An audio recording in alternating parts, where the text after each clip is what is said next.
ug dinhi ning atong tulumanon. Inyong masayran ang kamaturan. Kay sa kamaturan.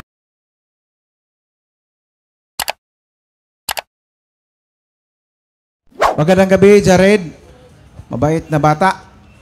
Magaling sa diskusyon. Ang pangalan ng iglesia na kinaaniban mo ay Iglesia sa Diyos kay Kristo Isos. Okay ba? Tama ba ako? O sige. Kasi, clarification muna. Kasi ang aral ninyo ay Biblia lamang. Tapos ang tanong ko, saan mababasa word for word, talata ng Bible, Iglesia ng Diyos kay Kristo Jesus? Mayroon ba yan mababasa o wala? Meron. Nasa 1:1 hanggang 2 ng unang Basahin Korinto. mo. Iglesia ng Diyos na binanal kay Kristo. Adi yun ang tanong ko. Word Sagot for ko na. word. Moderator. Word for word ang tanong ko. Moderator, kung Kasi ayaw niya ng sagot ko, hindi ko na problema yon. Basta't sinagot ko yung tanong niya, tapos tayo. Next question. Okay. Kasi sinabi mo, mababasa. Yan ang sagot mo ngayon eh. At saka ang aral ninyo, ayon lang sa mababasa. Pero wag mo na sabihin sa akin, problema mo na yun. Hindi yung tanong-sagot ko eh. Yung tanong ko eh. Ang tanong ko ngayon, Moderator, ang tanong, ito sumasagot tanong ako ko. sa tanong eh. Mababasa ba word for word, Iglesia sa Diyos kay Kristo Jesus? Mababasa o hindi? So, yung tanong niya, bro, word for word po? Kung sasabihin natin, sasagutin kayang word for word, lalabag na ako dun sa ipinapangaral ng mga apostol. Bakit? Dahil yung ipinangangaral ng mga apostol sa pagbasa ng Biblia, 3:6 ng 2 Korinto, hindi sa titik. Aba, okay ka lang magalit sa akin, basta yung mga apostol, hindi magalit sa akin. Ngayon, ang tinatanong mo, mayroon bang iglesia ng Diyos kay Kristo Jesus? Nandun na nga mismo sa 1:1 hanggang 2 ng 1 Korinto, na si Pablo ay tinawag na maging apostol ni Jesucristo sa kalooban ng Diyos at si Sostenes na ating kapatid saan? Sa iglesia ng Diyos na binanal kay Kristo. Okay. Kaya kung mag-iisip tayo, iglesia ng Diyos kay Kristo Jesus yun. Last question. Okay. Sige, kapatid. Ang sunod na tanong ko, binasa mo ang Korinto. Ang Korinto ay mayroon ba kayong kasamahan doon sa Korinto ngayon? Meron. At kung mayroon man, sino ang pastor ninyo doon ngayon? Meron. Sige. Ngayon? Sino? Meron. Sige. 28:20 ng Mateo, ang sabi ni Kristo, ako'y suma sa inyong palagi hanggang sa katapusan ng panahon. Hindi pa naman natatapos yung panahon eh. Therefore, suma sa atin pa si Kristo, maging sa Pilipinas, maging sa Korinto. At yun ang pastor namin at saserdote, 7:24 ng Hebreo, na hindi mapapalitan. Next question. Ira ka naman, kapatid. Sunod na tanong. Medyo malayo, moderator. Sige, okay lang kayo. Yun po, kawawa naman. Sige. Okay lang, sige kapatid. Ngayon, ang tanong ko ngayon, si Eli Soriano ang kinikilala ninyong hindi ba? Hindi, out of context. Sorry. Sige, okay lang. Okay. Akala ko si Eli Soriano. Ngayon, sino ba ang nakarehistro na pangalan sa iglesia na kinaaniban mo ayon sa Security Exchange Commission? Sino? Unang-una, nung sa 18 ng Mateo, 33 AD, wala pa naman Security and Exchange Commission nun eh. Ba't mo naman Sa kinaaniban mo ngayon ba? Kaya nga, yung kinaaniban ko nga, yung iglesia ng Diyos na nasa Biblia. At yung iglesia ng Diyos na nasa Biblia, hindi mo na kailangan i-rehistro yun. Dahil wala pa naman Security and Exchange Commission nun. Next question, kapatid. Sige, tatlo na. Next question. Okay na. Ako sa doon. Gamay rin doon. Kanina, sinabi mo kanina na yung Biblia ng King James Version ay dinuktor. At ang binabasihan mo, yung cellphone mo na ngayon nga ang totoo. Di ba? Yung kanina, yung cellphone na yung totoo na binabasihan mo na yung King James Version ay totoo. Yung cellphone na niya. Ngayon, may premise ako dito. Gagamitin ko rin yung cellphone para magiging totoo ito. Ito, kapatid. Okay, gagamitin ko to ha. Basahin natin kasi... Teka. Well, hindi pa ako tapos. Sige. Premise ko pa. Kasi kanina binabasi mo na ang cellphone mo na ngayon ang totoo ng King James Version. Hindi na yung hard copy. Di ba? Kaya ngayon, tanong ko dito, may premise na akong gagawin dito sa cellphone ko, tapos ito po ba ay mali?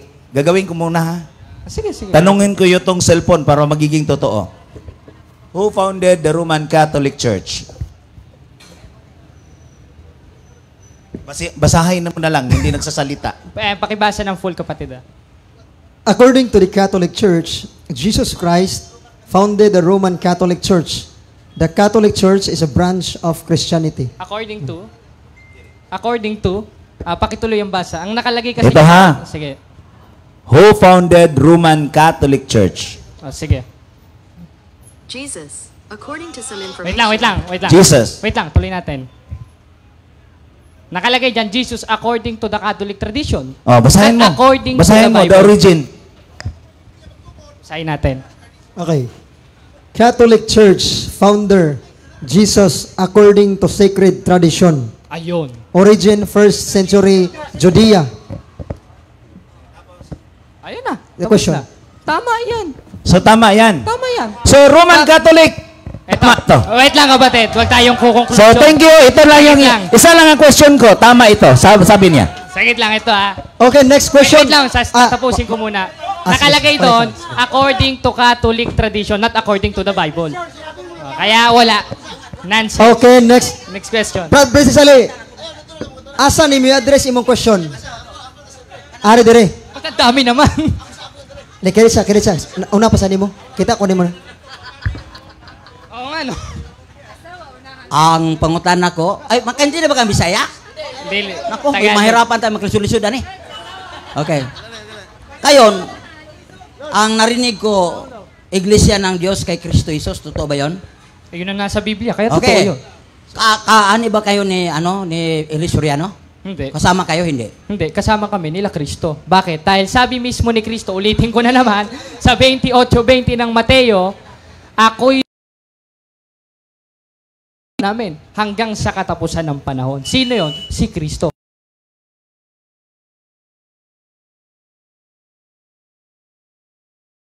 Okay.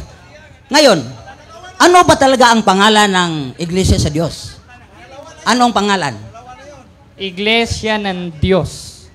O sa Greek, Ecclesian to Theo. Ngayon, sa 1:1 verse 2 of 1 Corinthians, Church of God, sa Tagalog, Iglesia ng Diyos na binanal kay Kristo. Yun ang pangalan? Ayun ang pangalan. Dahil yung sa Diyos, tinatawag sa pangalan ng Diyos, kaya Iglesia ng Diyos. Last po. Last. May babasa ba sa banal na kasulatan ang pangalan ng Iglesia sa Diyos ay Iglesia ng Diyos? Meron. O basahin mo na. Basahin natin sa Greek. Ang nakalagay sa Greek, ano ulit ang tanong nyo, kapatid? Ano ulit ang tanong nyo? May mabasa ba sa Biblia na ang pangalan ng Iglesia ng Diyos ay Iglesia ng Diyos? Sige, ikla-clarify ko lang kasi ang nagtayo ng iglesyang nasa Biblia, ang Diyos sa pamamagitan ni Kristo. Bakit? Dahil sabi sa 12:49 of Book of John, lahat ng sabihin ni Kristo salitain, galing sa Ama. Kaya nung sinabi niya sa 16:18 ng Mateo, na itatayo ko ang aking iglesia, salita ng Ama yun.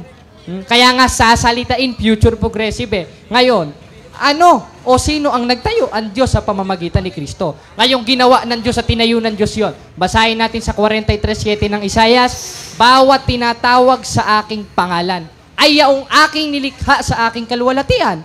Aba, patunay na sa Diyos ang iglesia ng Diyos dahil Diyos ang nagtayo kaya tatawagin sa pangalan ng Diyos. Saan naman mababasa? Ang sabi nyo, basahin natin sa 20:28 ng Gawa, Iglesia ng Diyos. Sa Portuguese, Igreja de Dios. Sa Greek, ang nakalagay, Ecclesian to Theo o Iglesia ng Diyos. Nabasa, kapatid? Ang ibig ko sabihin, hindi mo kasi naintindihan ang tanong Ang tanong ko, ano ang pangalan? Yung mabasa ba, ito ang pangalan ng Iglesia sa Diyos ay Iglesia ng Diyos. Yun ang ibig sabihin. Ayun na nga mismo. Nandun na nga Kasi mismo. yung Iglesia ng Diyos, hindi Andun pangalan na nga yan. mismo. Alam mo, sa 20, yung Iglesia sagit ng lang, Diyos. Moderator, awatin mo naman. Makinig mo na. Moderator. Correction kasi ito Ang Iglesia ng Diyos, pakilala ng Panginoon, mayroon siyang Iglesia. Ang may-ari, ang Diyos. Kaya Iglesia ng Diyos hindi Iglesia ni Prisi. Kaya, yun, mayroon din pangalan yan. Kasi hindi pangalan yan Pinakilala lang, may Iglesia ang Diyos. Okay, para maunawaan niya. Ang ibig sabihin ni Ben Persisali, ibigay mo ang pangalan ng Iglesia ng Diyos. Parang ganito ba?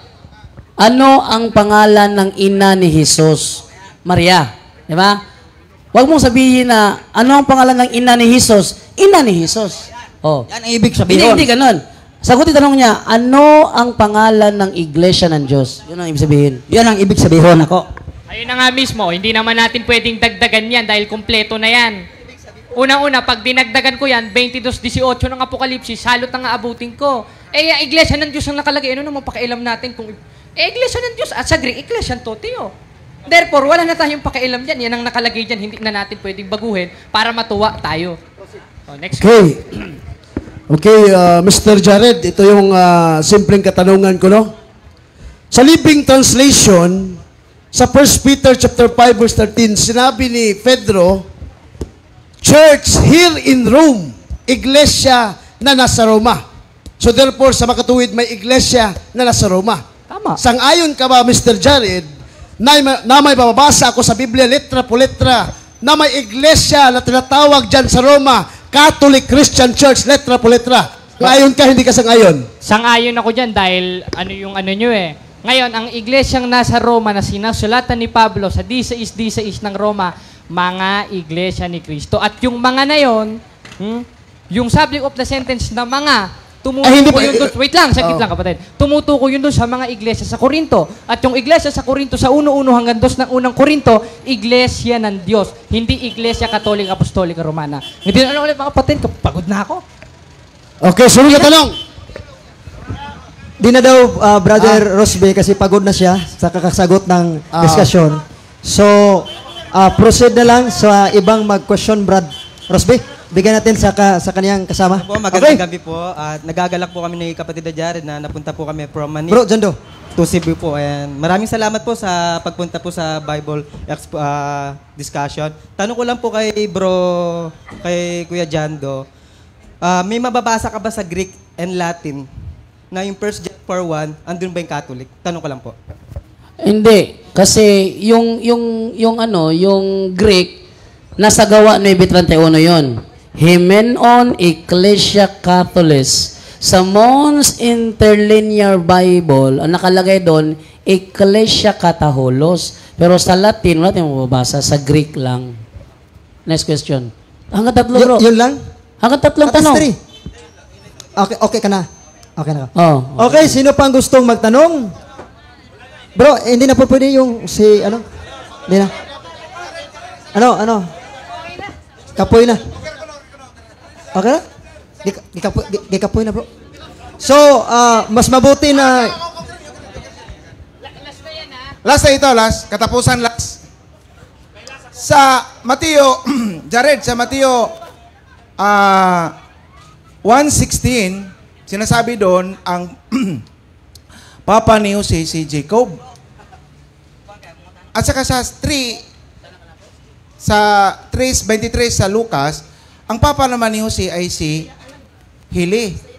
Ngayon, paano mo i-reconcile yun sa Bible alone teaching? Sige, sagutin mo. Hindi ko alam. Hindi mo pa alam. Okay. Hello. Babalik akong tanong, pero iba namang tanungin ko.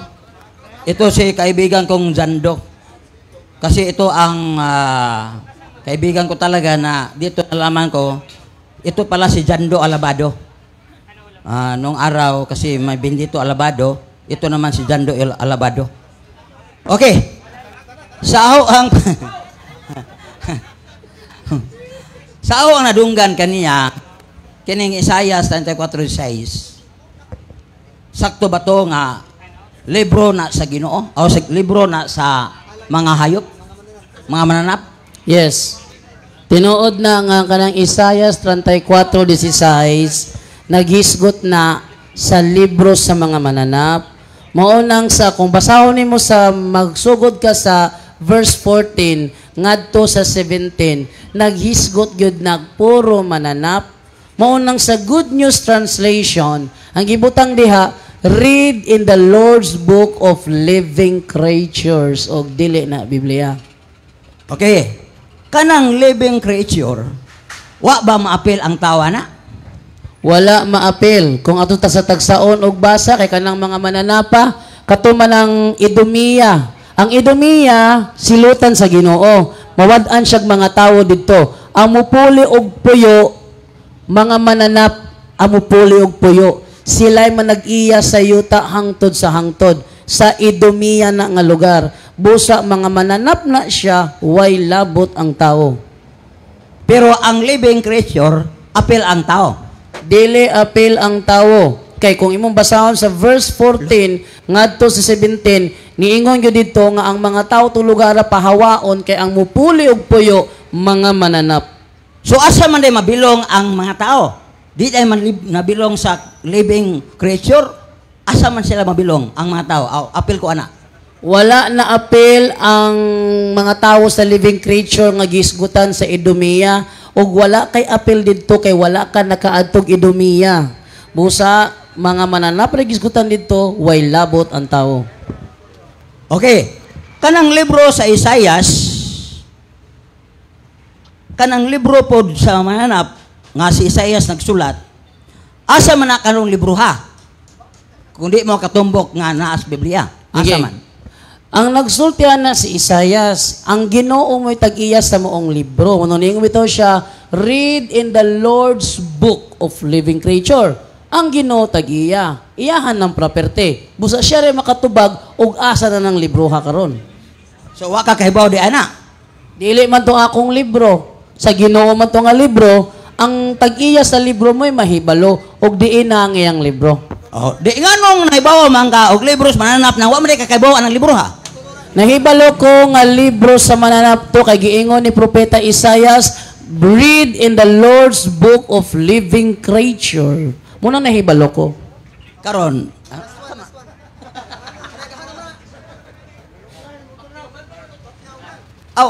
Sige, kapunapod. Dibatihin na lang na. Kay dibatihin na lang na nga schedule na lang mo. Dialogue lang mo anak kay sunod buwan. Ha? Say na ticket papultahan mo? Ginoo ko.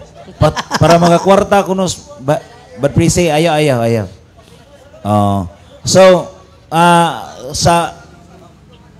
Ako sa ipahibaw ha kay basig adunay nagpaabot. Nagistorya mi ni Father Darwin kay mura magnay nang nungutanan ako kung anhi ba siya kay magpa-bless sa mga religious items. So may karon pa siya ni tubag nako nga tuan na diocese sa Cebu kay retreat karon sa mga clergy sa Diocese of Tagbilaran. No? Unya kung aduna mo'y panginahanglan sa mga misa sa katedral, open, walay gi-cancel nga mga misa kay adunay mga pari nga gihulip diha sa katedral, no?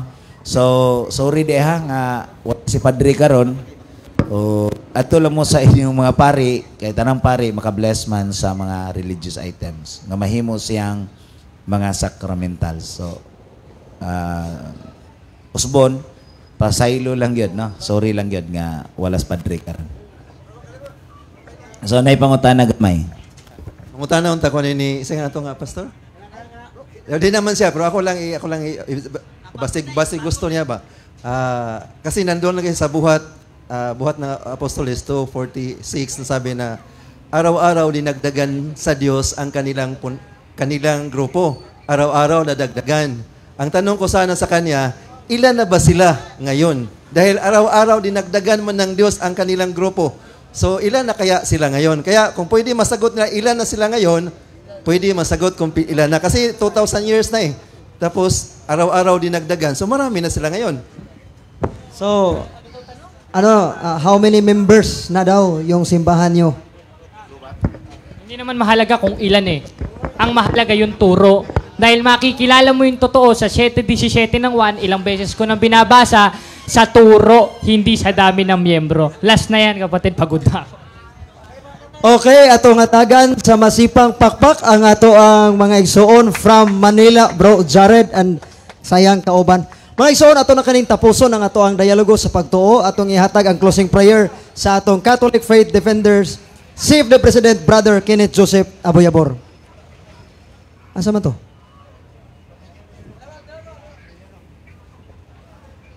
Closing prayer sa ta. Sa ngalan samahan sa anak sa Espiritu Santo. Amen. Langit no na mga amahan, salamat ning kahigayunan, salamat ning kagibiun. Ngayon mo kaming gihantagan og maayong panahon. Bisan tuod ganina gaulan-ulan, pero ang imo gayod nga mga pulong may gipapatigbabaw alang kanamo nga makita namong kamatuoran. Lord, salamat usab sa kinabuhi nga mong gihatag matag usa kanamo. Salamat sa mga grasya. Hinaut o Dios nga karon sa among panagbulag natagi kami maayong pagbiyahe sa matag usas kanamo paingon sa among matag pamilya. Lord, ang among mga igsuon nga nakakaroon sa tambalan, hikapa sila, ayuha sila gikan sa ulo nga tos lapalapa, kaunuran, kabukugan. Iuli ang ilang maayong panglawas. Lord, usab ang among mga nang negosyo dinhi, nang ginabuhi, atagi sila sa madagayong grasya nga imong ipabuhagay diri kanamo. Ug usab Lord, ang among mga tricycle driver, sa tanang mga driver nga nang ginabuhi nining urasa, hangtod, ugma, hangtod sa tibok namong kinabuhi, giyahi kami sa balaang Espiritu. Ug ayuha usab ang among matag-usa ka kasing-kasing nga makita namo ang kahayag ni Kristo diha sa maayong balita. Ug kining tanan o Dios amo gayud nga gipasalamatan sa imong bugtong anak nga among Ginoong Hesukristo, uban sa panabang sa Mahal na Birhen Maria, sa tanang mga anghel ug mga santos sa langit. Amen. Sa ngalan samahan sa anak sa Espiritu Santo. Amen. Mayong gabi kanatong tanan. Ug inyo nang nabati ang mga kamatuoran dinhi ning atong tulumanon. Kay sabay kamatuoran. Ako lang hinaot, nga daghang kamog lakat-unan. Daghang salamat.